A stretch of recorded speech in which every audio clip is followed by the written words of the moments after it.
बात DGISPR major general Asif Ghafoor की, जिनका कहना है कि पाक फौज एक गैर जानिबदार इदारा है, आइन और कानून की हुदूद में रहकर जमहूरी हुकूमत को सपोर्ट कर रहे हैं। आइंदा सूरत हाल पर हुकूमत जो भी फैसला करेगी उस पर आइन के मुताबिक अमल करेंगे। DGISPR ने सवाल किया कि मौलाना फजलुर रहमान बताएं वो किस इदारे की बात कर रहे हैं।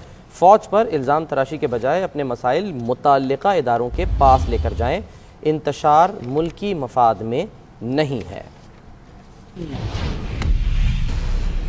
कानून की अमलदारी पर यकीन रखते हैं और हमारी सपोर्ट एक जमहूरी तौर पर मुंतखब हुकूमत के साथ है, किसी एक पार्टी के लिए नहीं है। लेकिन अगर इन्हें इलेक्शन की शफाफियत से मुतल्लिक शिकायत है और वो इस सिलसिले में फौज को अंदर घसीट रहे हैं, तो पहली बात यह कि फौज ने इलेक्शन में आईनी और कानूनी जिम्मेदारी पूरी की। फिर भी अगर इन्हें कोई शिकायत है तो इस सिलसिले में 1 साल का अरसा गुजर गया है। इसके बावजूद उनका ये आईनी हक है कि वो अपने तहफ़्फ़ुज़ात मुतल्लिका अदारों के पास लेकर जाएं। सड़कों पर आकर सिर्फ इल्जाम तराशी से मसले हल नहीं होते, तो उनके पास ये ऑप्शन है कि वो उस अपने आईनी हक को इस्तेमाल करें और जो भी इल्जामात हैं वहां लेके जाएं, बजाय इसके कि इस तरीके से फौज के ऊपर इल्जाम तराशी करें। हमें जमहूरी रवायात और उनके तरीकों के मुताबिक चलना चाहिए।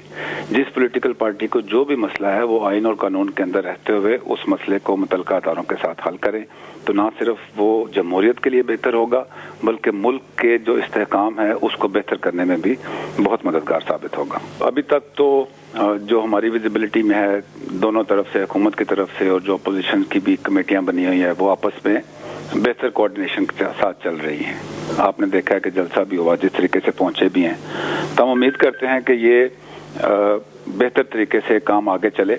लेकिन जैसे मैंने पहले कहा कि जो अफवाज पाकिस्तान है ये एक कौमी इदारा है, गैर जानिब इदारा है और हुकूमत के साथ आइन और कानून की बाउंड्रीज के अंदर रहते हुए उनको सपोर्ट कर रहा है। क्या सिचुएशन होती है आगे, कैसे चलती है, तो उसमें भी आइन और कानून के तनाज़ुर में जो भी फैसला हुकूमत करेगी और कानून के मुताबिक उस पर कार्रवाई होगी। लेकिन मुल्क के इस्तेहकाम को किसी भी सूरत में नुकसान पहुँचाने की इजाज़त जो है